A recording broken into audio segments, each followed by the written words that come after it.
부동산 경기 하나도 예측하기 어려운 마당에 막막한 눈앞을 가렸습니다. 재건축이 되지 않을 수 있습니다. 네, 안녕하세요. 저는 세무사 최지혁입니다.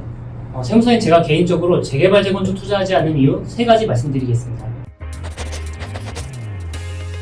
먼저 제가 재개발 사업 절차가 잘 정리된 자료 하나 준비해봤는데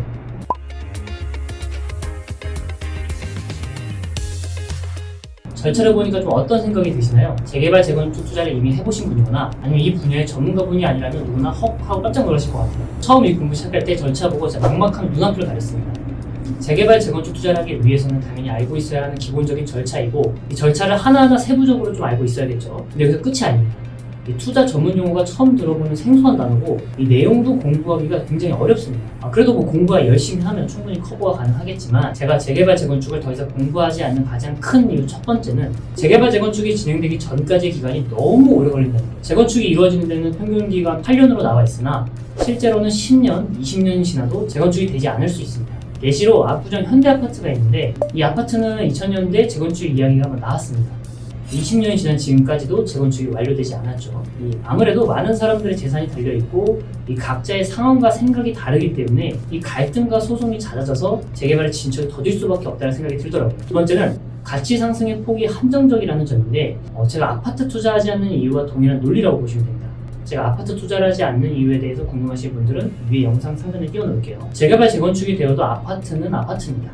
아무리 재개발을 하고 다시 지은 아파트라도 거래가 이루어지지 않으면 소용이 없습니다. 예를 들어서 모든 아파트가 정말 10억 원대라고 가정을 했을 때 아파트 가격이 너무 비싸기 때문에 어떤 지역에서는 물론 거래가 이루어질 수도 있겠지만 또 일부 지역에서는 매수, 그러니까 살 사람이 없어서 거래가 이루어지지 못할 수도 있습니다.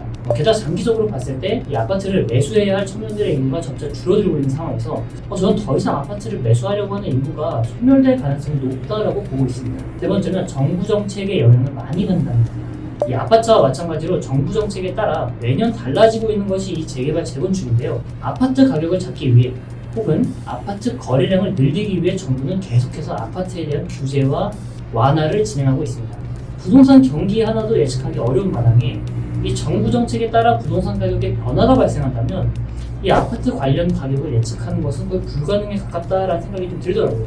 그리고 아파트 투자와 마찬가지로 재개발 재건축도 이 구매를 하면 아파트 구매 자금을 어디서 마련했는지 파악하기 위해 자금 출처 조사를 진행할 수도 있습니다.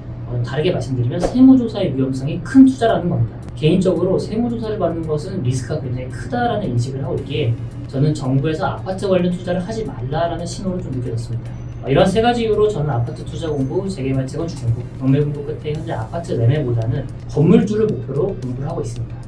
이 영상 또한 저만의 그냥 공부의 흔적이고 개인적인 의견이니까 다른 의견이 있으신 분들은 댓글로 자유롭게 남겨주세요. 함께 공부해서 경제적 자유 실현했으면 좋겠습니다. 감사합니다.